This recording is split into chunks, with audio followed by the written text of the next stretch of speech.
each ALUS project is a little bit different. They all have their own unique characteristics based on the different issues in the different regions across Canada.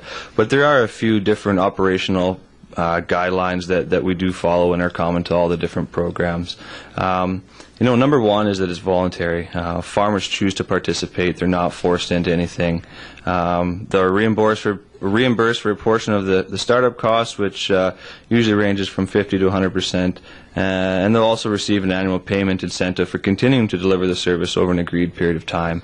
In Saskatchewan here, we've determined that period is going to be 5 years, so we've set 5-year agreements. And the payments are calculated based on the number of acres enrolled, and they typically reflect local land rental rates. There's also a capping aspect to it. Farmers are only able to enroll up to 20% of their farmland. Special consideration may be given if there is a particularly sensitive area. Where are you from, and what motivated you to become the Saskatchewan coordinator for the ALUS project? I'm originally from Swan River, Manitoba, kind of in a small valley between the Duck Mountains and the Porcupine Provincial Forest. So I've always had a passion for wildlife in the outdoors and a strong belief in conservation. So anytime I hear about an opportunity or program that allows me to get more involved or work in these areas, I just naturally get excited about it. I've also got a bit of a background in agriculture, so when I heard ALUS was coming here to Saskatchewan, it just seemed like a perfect fit. I love working with farmers, spending time out on the landscape, so it's just been a tremendous opportunity for me to learn more about the environment and the direction that conservation is going. And you're sitting with Boyson Bank and Star City, so you're in good company, eh? Very much so. Niall Kuyik is the General Manager of the Agricultural Producers Association of Saskatchewan, APAS. Niall, your organization is one of the partners of the Advisory Committee of the Alternative Land Use Services. Would you tell our listeners about the framework, structure, and the Advisory Committee of ALUS in Saskatchewan, who the partners are, the chair of your group, and your relationship to this organization, please? Thanks, Dave. Yeah, and I'm going to have to step back a bit to do that.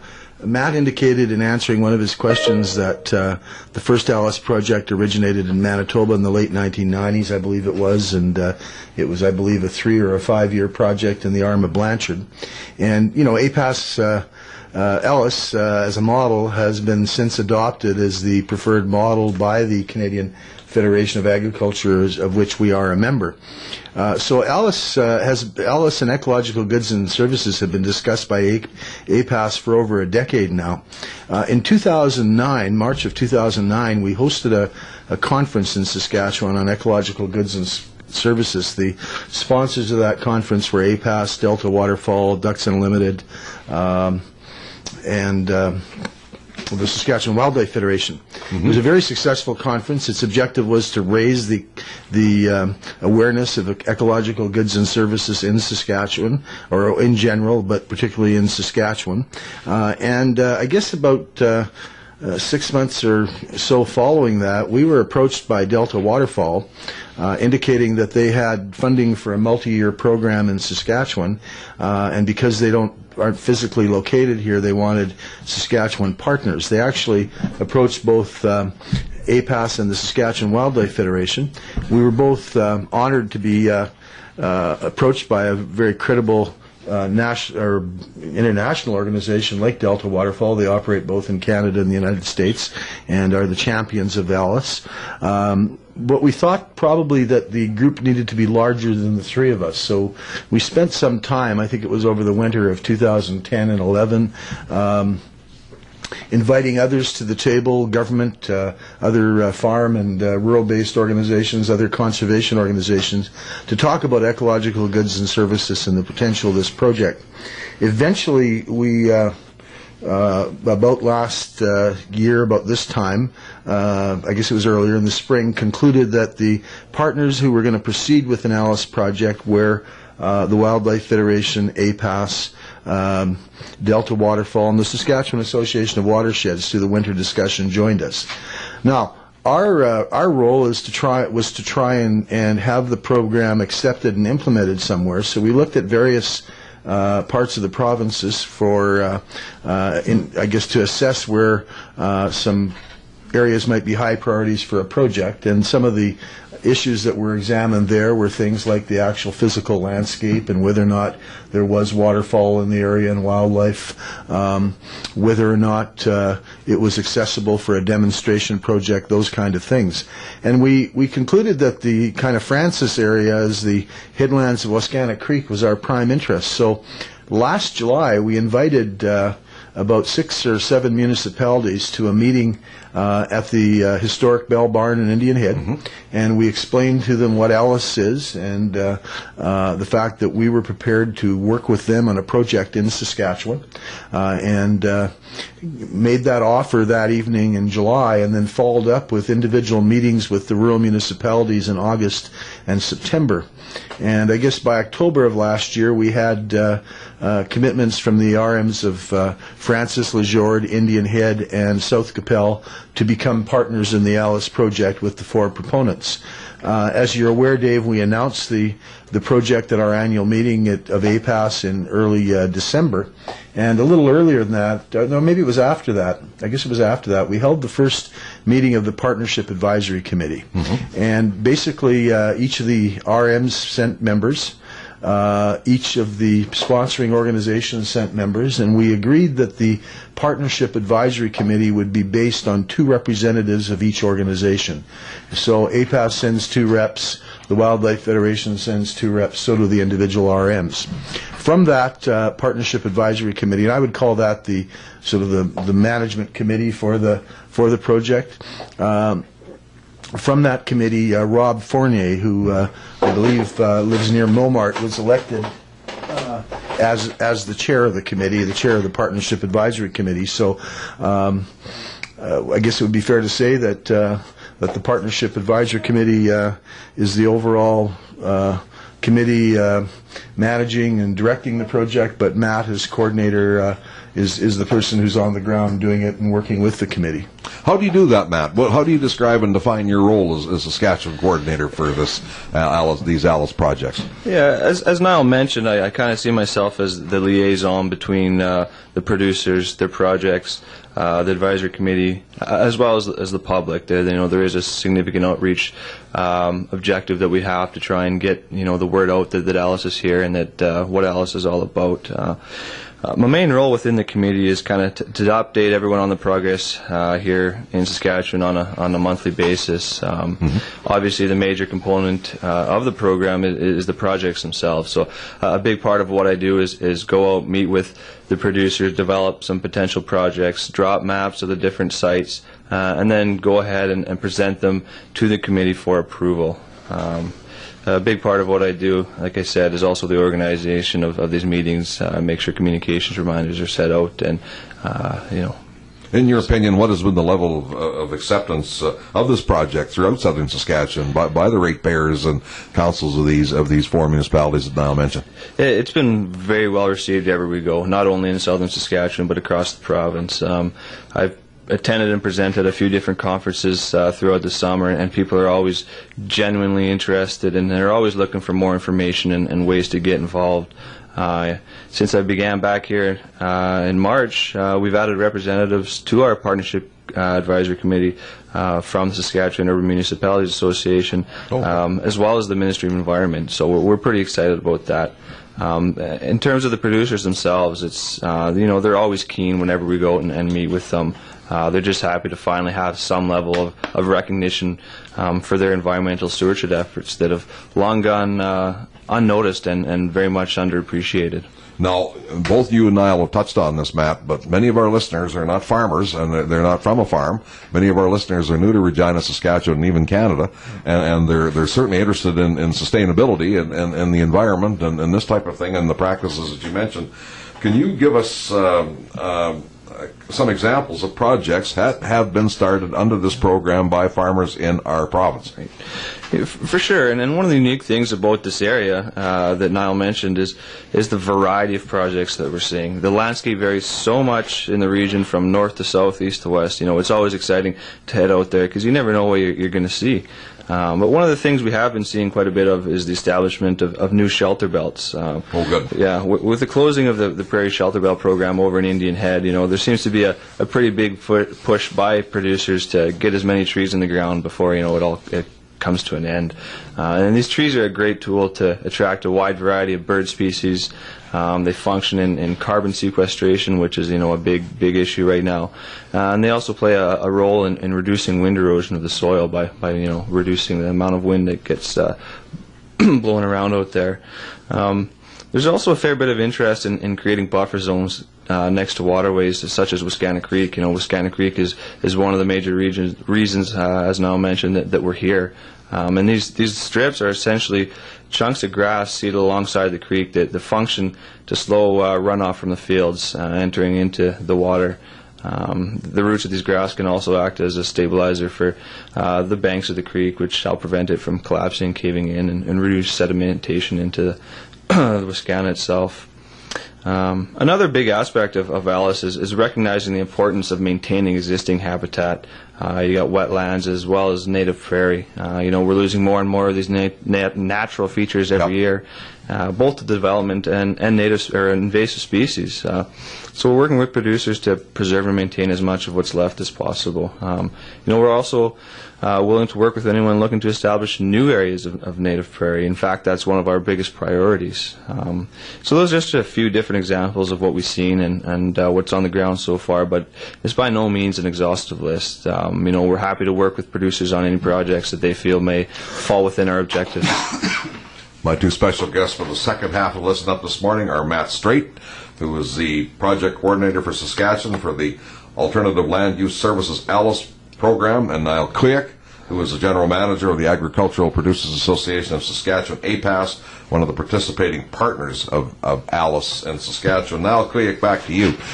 I was in attendance at last year's APAS annual general meeting when the Saskatchewan ALUS demonstration project was introduced as being both ecological goods and services and an alternative land use services project.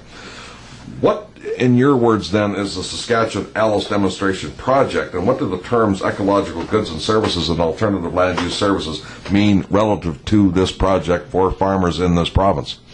Well, Dave, that's a very good question. I'm going to start off with the ecological goods and services, because that's really the mothership to some extent. Ecological goods and services is the concept of paying farmers and landowners for the measures they take in management of their land resource that has a positive impact on the environment, whether that be related to land, water, air. It's a contribution to the environment, and I think we've all been privileged in Canada to have access to an environment that farmers have been the stewards of for 100 years, and generally they've done a very good job in maintaining it for us in their farming practices, but they've never been compensated for it. And I think alternative land use services is the best working model that I know of ecological goods and services actually translating in a program that provides some level of compensation and recognition to farmers and landowners for actually doing the right thing for the land, to balance an agriculture conservation use, and to ensure that the two can exist in harmony and one contribute to the other. So I guess that's the broad answer. It's a form. ALUS is a form of ecological goods and services, and ecological goods and services is the concept of paying farmers and landowners for the work they do to maintain and improve the environment for us. How is this project financed, Niall? Well, we're very fortunate that Delta Waterfall came to us saying that they have multi-year funding for a project in Saskatchewan, and thus far Delta Waterfall has carried the financial burden of the program. Now, Delta Waterfall is a non-profit organization that raises money across North America for projects like this, so it's interesting, Dave, that the money for the project right now is coming from the state of Louisiana, from revenues they direct towards enhancement of breeding programs in Canada, and from the Galen Weston Foundation. The Galen Weston Foundation is a large contributor and supporter of the ALUS project in Norfolk County in Ontario, and in becoming knowledgeable about ALUS have contributed money to projects across the country. we're in Saskatchewan attempting to raise money for the project. We think that we've approached both the Ministry of Environment and the Ministry of Agriculture for some financial support. We're looking at ways to raise money for the project itself. The RMs and the organizations themselves provide a lot of in-kind services that aren't necessarily cash, but they represent our partnership contribution to the project. So the old governor of Louisiana, Huey Long, used to be called Kingfish. So it's just a good thing that we're getting money from the state of Louisiana for this great project, eh? Mm-hmm. That's for sure. Niall, you said that the municipalities involved in the projects are Indian Head, South Qu'Appelle, Francis, and LaJorde. Are there other municipalities that are looking at this, or maybe a better question is if other municipalities are interested in this, and of course it's written up very well on the APAS website. Is there a process that they could take to alert you to this, their interest? Well, this has been started as a demonstration project to demonstrate the value of ecological goods and services in ALUS in Saskatchewan. We were originally going to do one municipality, but we expanded it to 4 on the basis that water doesn't stop at a municipality and wildlife don't stop at one RM. It's a regional issue. So we've approached it on a regional basis. We have had a lot of interest across the province. I think in the Churchbridge area, Matt and Jim have been out to some meetings. And Matt has spoken to a number of meetings, and I've spoken to a couple of meetings about it. And I know that some of the watershed coordinators in other areas of the province have expressed interest. So the plan is that this will be a 5-year demonstration project, and we hope it will expand from there. Matt, Niall tells me that you recently attended a workshop at the Vermilion River project in Alberta, where certain updates were provided on the various projects underway across Canada. Can you perhaps provide us with an overview of some of the other ALUS projects in Canada that you learned about in Vermilion? Yeah, for sure. We just had an absolutely wonderful conference over in Vermilion last month, I guess it was already, but it was just a tremendous opportunity for everybody to come together from across Canada, everyone involved with ALUS, PEI, Ontario, Alberta, to get together and kind of discuss how things are going, where they see the project going in the future, and how we can get there. So in September of 2007, ALUS was launched in Ontario's Norfolk County, which is kind of in the heart of tobacco country. These projects tend to be a little bit smaller in size, maybe just a few acres, and they tend to be on old tobacco farms where the producers have kind of sold out to the government and are looking for some other way to use their land. They tend to focus on a lot of establishment of tallgrass prairie, which has become very, very rare over there.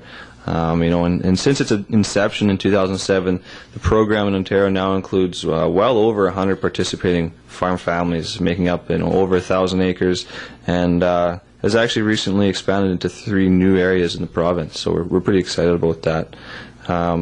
In 2008, PEI launched in ALUS actually as a provincial program. The government there embraced ALUS as a key tool in protecting some of their fragile ecosystems.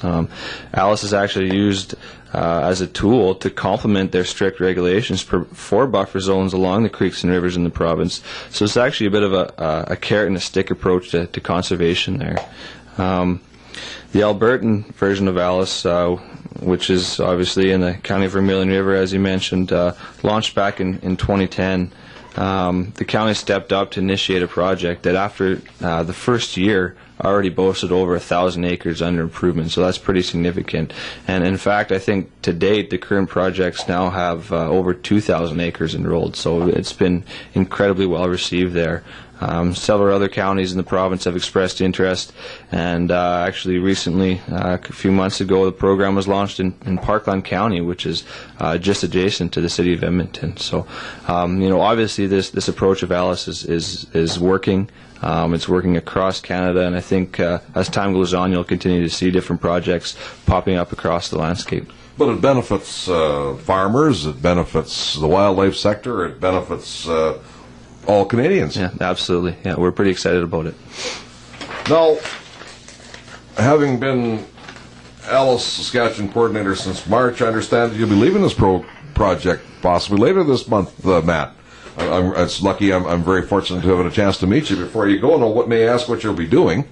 and what your thoughts are about this project as you step away from it and get into another chapter of your life. Yeah, as I'm sure that many other people have experienced at some point in their life. I was faced with a difficult decision that forced me to step away from something I'm very passionate about in order to pursue another one of my life goals. Last month I was accepted into the Western College of Veterinary Medicine up in Saskatchewan, and it was just an opportunity I couldn't pass up. But, as my end date, fast approaches, I've kind of been looking back and reflecting on everything that I've experienced over the past 5-6 months, and it's just been an absolutely incredible experience working with the number of great people and organizations that all share a common goal of growing a healthier environment for Canadians, It's not too often you can get politicians, farmers, biologists, and environmentalists all into one room and agree on something, so I think ALUS is pretty special in that regard. Seeing the passion and knowledge that all our partners have for the project and how well it's been received by the farming community, allows me to leave knowing that ALUS is in good hands here in Saskatchewan. Niall Couillac, you were trying to get my attention there, and what were you wanting to add?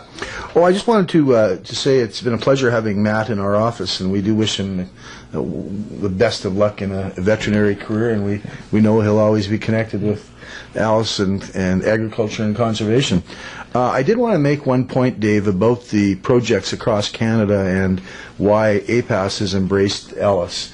And that is that ALUS is set up as a model that is community-driven and farmer-led. Mm-hmm. And that's very attractive to farmers and to communities because as opposed to legal easements and legal enforcement, it's the community and the farmers driving a project and deciding what should be done in their community and managing it in a very responsible manner. And that led to the support of farm organizations and APAS. And I just wanted to make that point. Excellent. Well, you'll be replacing Matt. What type of qualifications are you looking for in a new coordinator? Well, we're actually going to be involved in some discussions this afternoon about that. We've advertised for a position, and the closing date for applications is this Friday. So if there are any listeners who are interested, I invite them to visit the website and look at the job description, determine if they'd like to apply. We hope to replace Matt in the near future by someone who's got the capacity to understand both agriculture and conservation and work with municipalities and local ratepayers in bringing about these projects. Very strategic thinking person would be that person. Matt, I want to put a plug in. You said that you were in the Churchbridge area here. I want to put a plug in. When you become a veterinarian, would you please mind not going out? Would you mind maybe going out to the Langenburg, Churchbridge, Bredenbury area? I have a son-in-law that raises cattle there, and I'm sure these guys could put you to work and make good use of your talents and your time. Yeah, it's we've spent a little bit of time out there visiting some of the producers, and it is a beautiful area, so no problem going out there visiting. Okay, what's a good website here to learn all about ALUS, Alternate Land Use Services? There's a couple different websites you can check out. Probably the best one is www.alus.ca, ALUS as ALUS.ca, as well as the Delta Waterfowl website, www.deltawaterfowl.org. They have an ALUS tab there that with a frequently asked questions section that you can gain as much knowledge as you like. You can also call myself before I go next week at 539-1043 if you have any questions. Matt Straight and Niall Couillac, on behalf of all of us at 91.3 FM CJTR Regina Community Radio, we want to thank you for coming in and telling us and bringing us right up to date with this wonderful program and project. We think it's just a very, very sustainable initiative, and we wish you well. And I wish you well in your new endeavors, Matt. I appreciate the time, and hopefully you'll invite us back in the future.